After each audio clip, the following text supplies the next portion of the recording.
శ్రీమాత్రే నమః. మిత్రులందరికీ శుభోదయం. ఒకనాడు కాశీపుర వీధుల్లో తన శిష్య బృందంతో నడుస్తున్నటువంటి ఆదిశంకరులకు వ్యాకరణ సూత్రాలను వల్లవేస్తున్నటువంటి ఒక వృద్ధుడు తారసపడగా అతనికి హితవు చెప్తూ భజగోవిందం భజగోవిందం భజగోవిందం మూఢమతే సంప్రాప్తే సన్నిహితకాలే నహి నహి రక్షతి దుఃఖంకరణే అని అన్నారు కదా. ఆ తర్వాత ఆయన వరుసగా 12 శ్లోకాలు చెప్పారు. వాటిని 12 మంజరికా స్తోత్రం అంటారని మనం లోగడ చెప్పుకుని ఉన్నాం. తరువాత ఆదిశంకరుల యొక్క 14 మంది శిష్యులు వారందరూ కూడా ఒక్కొక్క శ్లోకాన్ని ఈ భజగోవింద స్తోత్ర పరంపరలో భాగంగా వాళ్ళందరూ చెప్పడం జరిగింది. చివరి శ్లోకాన్ని ఇప్పుడు మనం చెప్పుకుంటున్నాం. అంటే 14 మంది శిష్యులలో ఆఖరి వాడైనటువంటి సుమతి చెప్పినటువంటి శ్లోకం అది. ఈ 14 మంది చెప్పినటువంటి శ్లోకాలను కలిపి 14 మంజరికా స్తోత్రం అని అంటారని కూడా ఇంతకుముందు మనం తెలుసుకుని ఉన్నాం.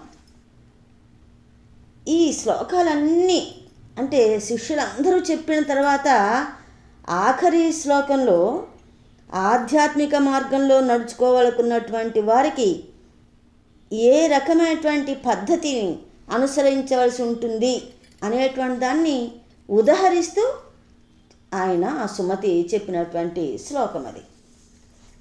అదేంటంటే గేయం గీతానామ సహస్రం జేయం శ్రీపతి రూపమజస్రం నేయం సజ్జన సంగే చిత్తం దేయం దీనజనాయ చ విత్తం భజ గోవిందం. అంటే ఈ శ్లోకంలో ఏ మార్గాన్ని అనుసరించాలి అనేటువంటి వాటికి చెప్తూ వచ్చారు. ఒకటి భగవద్గీత చదవడము, 2 శ్రీ నారాయణుని పూజించడం, 3 సజ్జన సాంగత్యం అలవర్చుకోవడం, 4 దీనులను కాపాడడం. మానవ సేవే మాధవ సేవ అంటారు కదా. ఇవి ఈ వరుస క్రమంలో ఎందుకు చెప్పారంటే గేయం గీతానామ సహస్రం ధ్యేయం శ్రీపతి రూపమజస్రం నేయం సజ్జన సంగే చిత్తం దేయం దీన జనాయ చ విత్తం. ఈ వరుస ఎందుకు చెప్పారంటే ఈ వరుసలో గనక అవి పాటించితే క్రమ పరిణామం వల్ల మానవుడు జ్ఞాని అయి ముక్తి మార్గాన పడతాడు అని. మొత్తం శ్లోకాల సారాన్నంతటినీ కూడా ఈ ఒక్క శ్లోకంలోనూ పొందుపరచడానికి ఆ సుమతి ప్రయత్నం చేశారు. ఆ క్రమ పరిణామం ఆత్మ వికాసానికి సోపాన క్రమము అంటారు విజ్ఞులు. ఇప్పుడు మనం దీనిలో ఉన్నటువంటి ఈ భావాన్ని అర్థం చేసుకోవడానికి ప్రయత్నం చేద్దాం. గేయం గీత నామ సహస్రం అంటే భగవద్గీత చదవడం, భగవద్గీతను గానం చేయడం. అదా అక్కడ ఉద్దేశించబడినటువంటి అంశము కాదు అని చాలా సందర్భాల్లో మనం చెప్పుకుంటూ వచ్చాం కదా. గీతని పఠించడం కాదు, గీతని అనుసరించాలి, దాన్ని ఆచరణలో పెట్టాలి. అంటే కృష్ణ భగవానుడు ఏం చెప్పాడు? కురుక్షేత్రంలో అర్జునుడు విషాదంలో మునిగినప్పుడు సారథిగా శ్రీకృష్ణుడు చేసినటువంటి జ్ఞాన బోధ భగవద్గీత. అది వాస్తవానికి అర్జునుడు నిమిత్త మాత్రుడు. అర్జునుడిని సాధనంగా చేసుకుని మనకి బోధించాడు ఆయన జ్ఞానబోధ. ఆ జ్ఞానాన్ని మనం ఎరుకపరచుకోవాలి అంటే మన యొక్క జీవితంలో దాన్ని మనం అనుసరించాలి. కేవలం దాన్ని చదివితే కాదు, ఒక్కసారి చదివితే చాలు. అదొక నియమంగా పారాయణ చేయడం అనేటువంటి మంచిదే. పారాయణ చేస్తున్నప్పుడు అందులో ఉన్నటువంటి సారాంశం కొంతైనా సరే మన తలకి ఎక్కుతుంది. కానీ ఇది బోధ మనకు తెలియజెప్పాడు ఆయన. దాన్ని మనం జీవితంలో ఆచరణలో పెట్టుకుంటూ ఉండాలి. అది ఇక్కడ దాని యొక్క ఉద్దేశం. ఇక్కడ ఒక అంశాన్ని మనం తప్పకుండా ప్రస్తావించుకోవాలి. శ్రీ సుఖ బ్రహ్మాశ్రమ వ్యవస్థాపకులు పరమ పూజ్యులు విద్యాప్రకాశానందగిరి స్వామి వారు, ఆయన గురించి చాలామందికి తెలిసే ఉంటుంది. చాలా చక్కగా చతురోక్తులతో మళ్ళీ సూటిగా మనకి అందులో ఉన్నటువంటి సారాంశం అంతా కూడా మనకి వంట పట్టేలాగా చక్కటి ప్రవచనాలు ఆయన చేసి ఉన్నారు. ఆయన సన్యాసాశ్రమం స్వీకరించక ముందు జరిగినటువంటి సంఘటన ఇది. అప్పుడు వారి పేరు ఆనందమోహన్. ఆయన కాశీలో ఉన్నత విద్యాభ్యాసం ముగించుకుని భవిష్యత్తుని ఎలాగా రూపకల్పన చేసుకోవాలని ఒక ఆగమ్య గోచరమైనటువంటి మానసిక స్థితిలో మదన పడుతున్నారు ఆయన. అంటే గృహస్థాశ్రమమా వైరాగ్య మార్గమా అనే సందిగ్ధం అన్నమాట. అలాంటి సంశయ స్థితిలో హరిద్వార్ని దర్శించుకుని తర్వాత ఋషికేశ్కి వెళ్ళారట ఆయన. అక్కడ ఒకరోజు ఈ ఆనందమోహన్, ఈ విద్యాప్రకాశానందగిరి స్వామి సుఖ బ్రహ్మాశ్రమం వ్యవస్థాపకులు ఆయన ఆనందమోహన్ కదా, ఆయన పడవలో గంగా నదిపై సాగిపోతున్నారు. అంతలో వారికి ప్రవాహంలో తేలి వస్తున్నటువంటి ఒక చిన్న గడ్డి కుప్ప అంత దూరంలో కనిపించింది. ఏమిటిది అనుకుంటూ దాని వైపే తదేక దృష్టితో చూస్తూ వచ్చారు ఆయన. ఆ గడ్డి కుప్ప చివరకు ఆయన పడవ చెంతకు వచ్చిందిట. దాన్ని నెమ్మదిగా ఆయన తన చేతిలో తీసుకున్నారు. పైకి తీసి ఆ కుప్పనంతా తొలగించి చూస్తే అందులో దేవనాగరి లిపిలో కుంకుమతోనూ పుష్పాలతోనూ పూజించి ఉన్న భగవద్గీత గ్రంథం కనిపించింది. ఈయనకి ఎంత ఆనందాశ్చర్యాలు! అంటే వారి భావి జీవిత గతిని అది నిర్దేశించింది. అది భగవంతుడే ఆ గ్రంథాన్ని తనకు పంపాడని వారు భావించారు. తన సంశయాలకి అన్నిటికీ స్వస్తి పలికి సన్యాసాశ్రమంలోకి ప్రవేశించారు. శ్రీ సుఖ బ్రహ్మాశ్రమ స్థాపన చేశారు. ఎందుకు ఈయన గురించి ఇంత ప్రస్తావిస్తున్నామంటే భగవద్గీతని వ్యాఖ్యానం చేస్తూ జనులందరికీ కూడా, ప్రజలందరికీ కూడా దగ్గరకు తీసుకొచ్చినటువంటి, భగవద్గీతని బాగా పరిచయం చేసినటువంటి గొప్ప ఋషితుల్యుడు లాంటి వారు ఈయన. ఆయన జీవితం అంతా కూడా శ్రీమన్నారాయణ నామ సంకీర్తనకు, సమాజ సేవకు అంకితం చేశారు. అలాంటి భగవద్గీత పారాయణం, విష్ణు సహస్రనామ సంకీర్తనం సాధారణమైనవి కావు అని, ఇవి ఈ కలియుగంలో కైవల్య సోపానాలని ఈ శంకర్ల ప్రియ శిష్యుడు సుమతి ఈ గేయాన్ని, అంటే ఈ శ్లోకాన్ని మనకి అందివ్వడం జరిగింది. ఇది కేవలం ఒక ప్రబోధం కాదు, యావత్ మానవాళిని మేలుకొలిపేందుకు ఆయన పూరించినటువంటి, కృష్ణ పరమాత్మ పూరించినటువంటి శంఖమది. జీవితంలో పట్టుజారే వేళ ప్రేరణగా నిలిచే భగవద్గీతను మించినటువంటి అక్షర బంధువు ఇంకొకటి లేదు.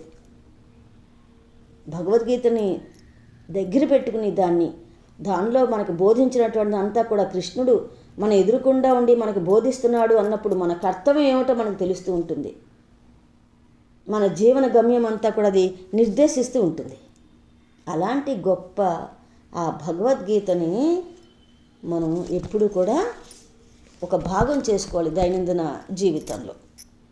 తర్వాత ఏమని చెప్పి అంటున్నారు, శ్రీమన్నారాయణుడిని పూజించండి అంటున్నారు. అంటే ఆ లక్ష్మీనారాయణ రూపాన్ని ధ్యానిస్తూ ఉండండి అని. దానికి ఏమన్నారు, విష్ణు సహస్రనామాన్ని పఠించండి అని. భగవంతుని మనం దర్శించుకోవాలి, ఆయన్ని పూజించుకోవాలి అని అనుకున్నప్పుడు విష్ణు సహస్రనామానికి మించినటువంటి లేదు అని. ఇక్కడ శైవుల లేదా వైష్ణవుల లేదా ఇంకొకటి అనేటువంటిది కాదు. భగవంతుని అనేకమైనటువంటి నామాలతో, అనంతమైనటువంటి రూపాలతో దర్శింపచేసినటువంటి విష్ణు సహస్రం. అందులో శివుడు కూడా ఉన్నాడు, అమ్మవారు కూడా ఉంది. జాగ్రత్తగా కనుక మనం అర్థం చేసుకుంటూ చదివితే అభేదము, భగవంతుడు ఒకడే, కానీ ఆయనకి అనేకమైనటువంటి రూపాలతో, అనేకమైనటువంటి నామాలతో దర్శింపచేసేటువంటి విష్ణు సహస్రం. దీని గురించి కూడా మనం తెలుసుకుందాం. కురుక్షేత్ర సంగ్రామంలో అంపశయ్యపై భీష్ముడు ఉన్నప్పుడు ఇంకా ప్రాణోత్క్రమణ సమయం దగ్గర పడుతూ వచ్చింది. తను జీవించినంతకాలం ఏ పుణ్యాత్ముని తన హృదయ గుడిలో ప్రతిష్ఠించుకుని అర్చించి ఆనందించాడో అట్టి పురాణ పురుషుడైనటువంటి శ్రీకృష్ణ పరమాత్మను దర్శించి ఆ మహాత్ముని కృపావీక్షణాలు తనపై ప్రసరిస్తూ ఉంటే దేహత్యాగం చేయాలని భీష్ముడు కలవరపడుతున్నాడు. ఆయన దర్శించి నేను చనిపోవాలి అని చెప్పాను.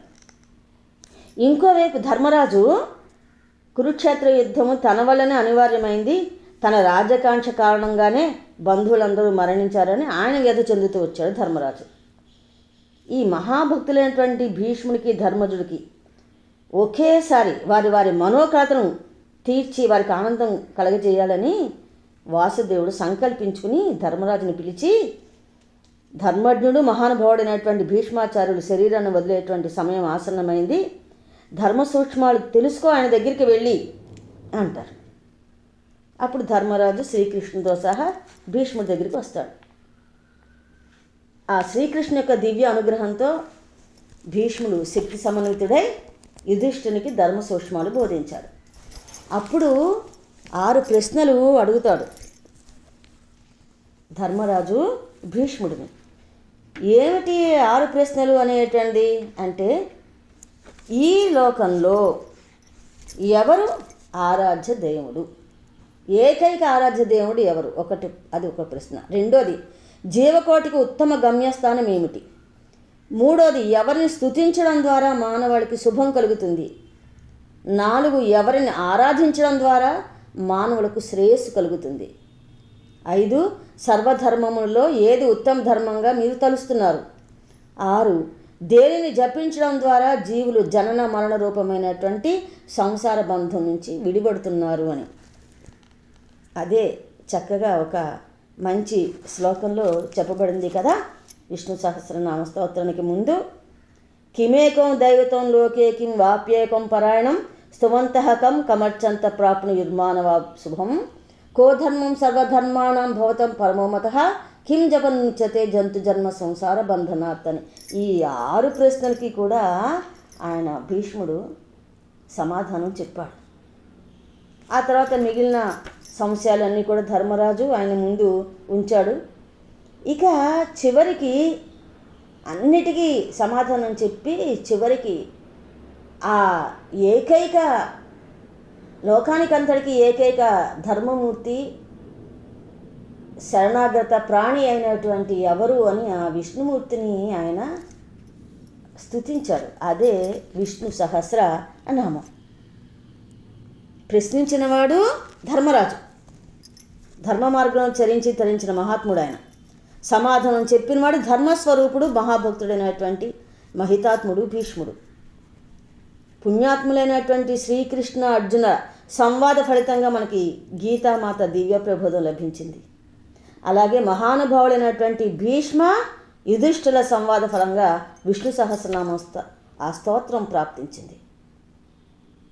అలా మనం అనంతర నామాలతో స్తుతించబడినటువంటి అనంత రూపాలు కలిగినటువంటి ఆ ఏకైక పరబ్రహ్మ చైతన్యాన్ని విష్ణువుగా భావించి ఆయనని మనము స్తుతించాలి అని ఈ శ్లోకంలో చెప్తుంది. అంటే స్తుతించడం అంటే మనం చాలా సందర్భాల్లో చెప్పుకుంటున్నాం, వరుసగా ఒకదాని తర్వాత ఒకటి ఆ స్తోత్రం చదవడం అనేటువంటిది కాదు.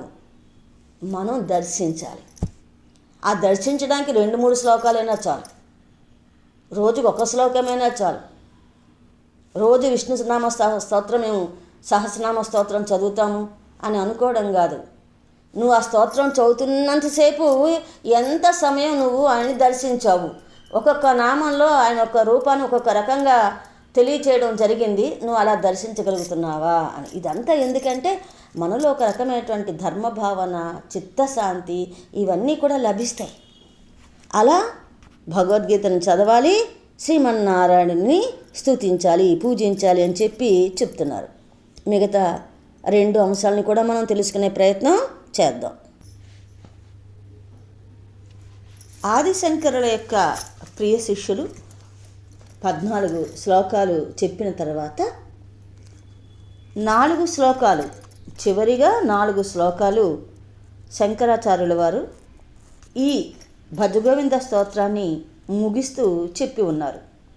ఇవి అద్వైత మార్గంలో నడిచే ప్రతి సాధకునికి కూడా సూటిగా ఆయన బోధించినటువంటివి.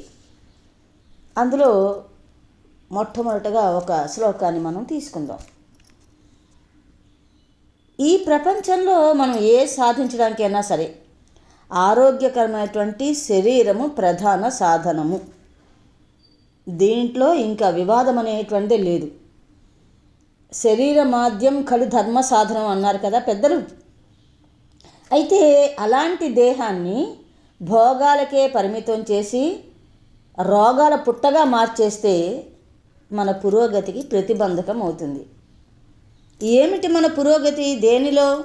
లౌకికంగా తీసుకున్న శరీరం అనేటువంటిది సహకరించకపోతే లౌకికంగా కూడా మనం ఏమీ నిర్వర్తించలేము.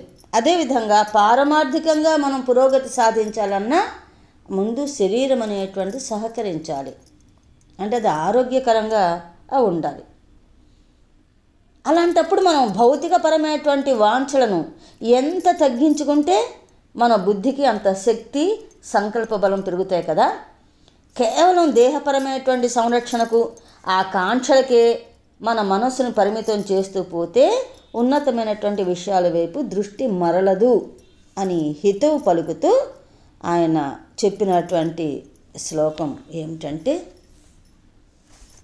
సుఖతః క్రియతే రామా భోగః పశ్చాదంత శరీరే రోగః యద్యపి లోకే మరణం శరణం తదపి న ముంచతి పాపాచరణం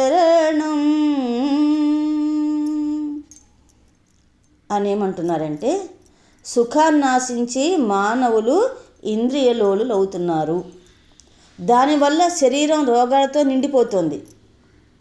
అలాగే లోకంలో మానవులకు మరణమే చివరి శరణమైనప్పటికీ వాళ్ళు పాపాలు చేయడం మాత్రం మానటం లేదు అని చెప్తున్నారు ఆయన. ఇది విమర్శ కాదు. ఈ శ్లోకంలో ఆయన మానవ ప్రకృతిని గురించి విచారంతో చెప్పినటువంటి శ్లోకం ఇది.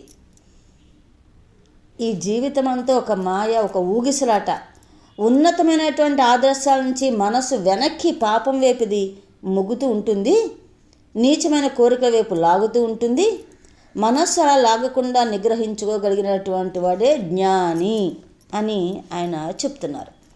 దీని గురించి మనం విస్తృతంగా తెలియచేసుకునేటువంటి ప్రయత్నం చేద్దాం.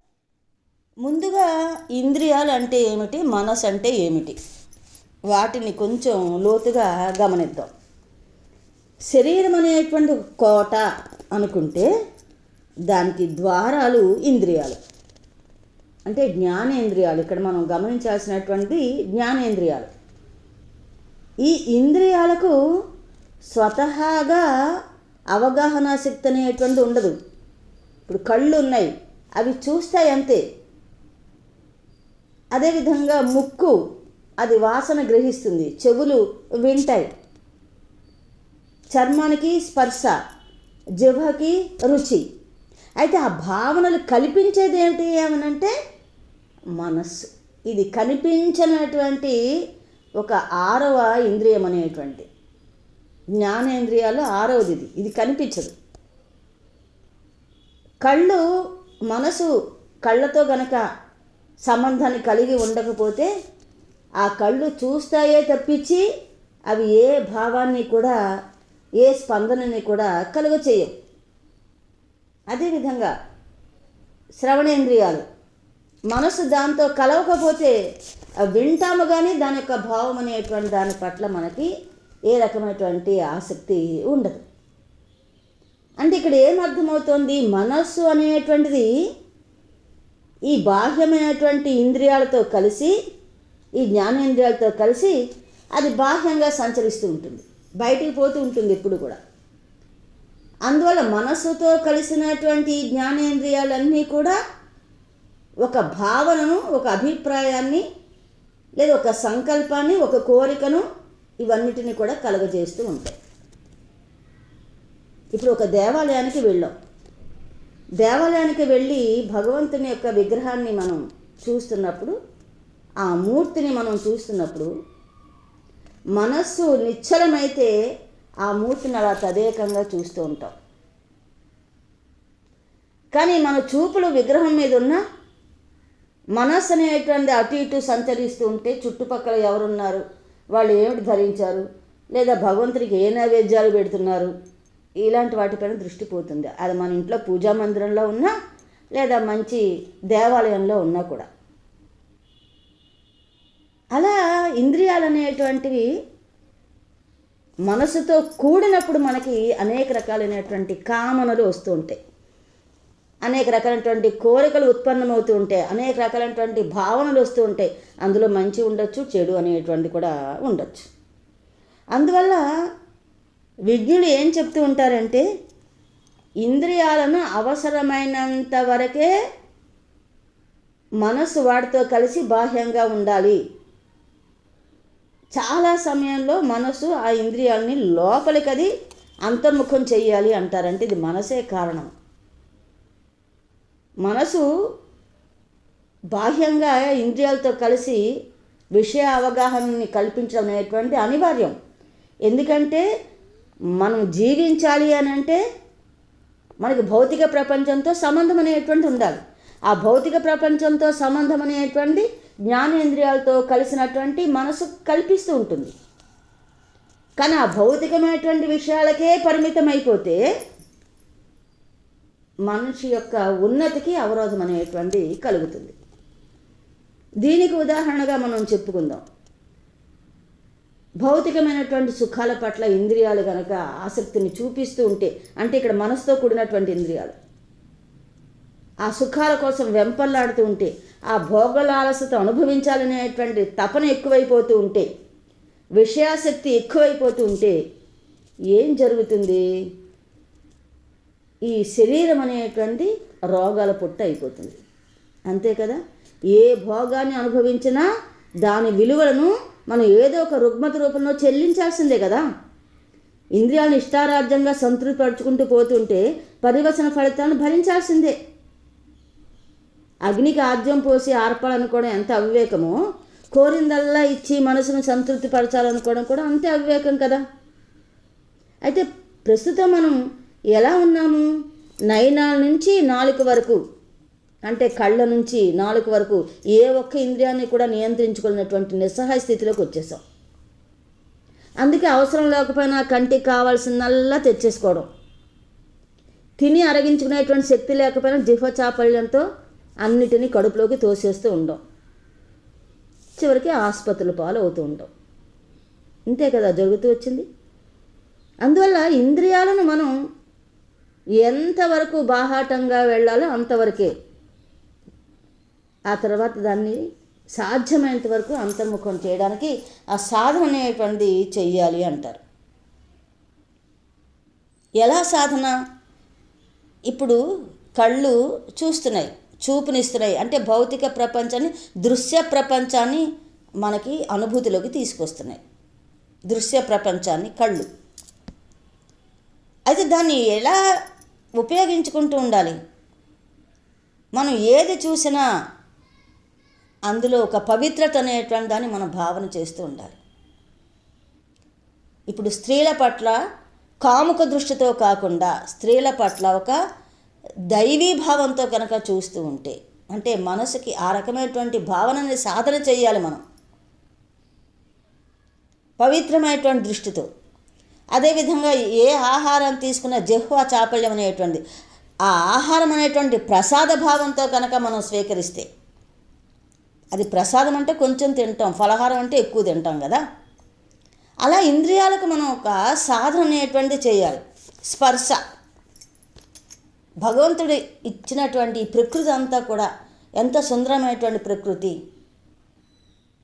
అనేటువంటి దాన్ని, ఆయన యొక్క ఉనికిని మనం స్పర్శిస్తున్నాం అనేటువంటి దృష్టితోటి మన యొక్క స్పర్శ ఏది విన్నా కూడా అది భగవంత్ సంబంధమైనటువంటి కీర్తన స్తోత్రం కింద మనం భావిస్తూ ఉంటే, అదేవిధంగా ఆఘ్రాణించడం కూడా ఆయన యొక్క సన్నిధిలో ఆ ధూప యొక్క ఆ పరిమళం అంతా, లేదా ఆ పూల హారాల యొక్క పరిమళము అనేటువంటి ఒక భావనతో మనం మనసును సాధన చేస్తూ ఉంటే, అది మనం ఇంట్లో కూర్చుని పూజ చేసినా, దేవాలయానికి వెళ్ళినా, లేదా మన చుట్టూ ఉన్నవారితో మనం సంభాషించినా, చుట్టూ ఉన్న జగత్తుతో సంబంధం పెట్టుకున్నా సరే, ఆ రకమైనటువంటి చింతన నెమ్మదిగా మనకి అలవడుతూ ఉంటుంది.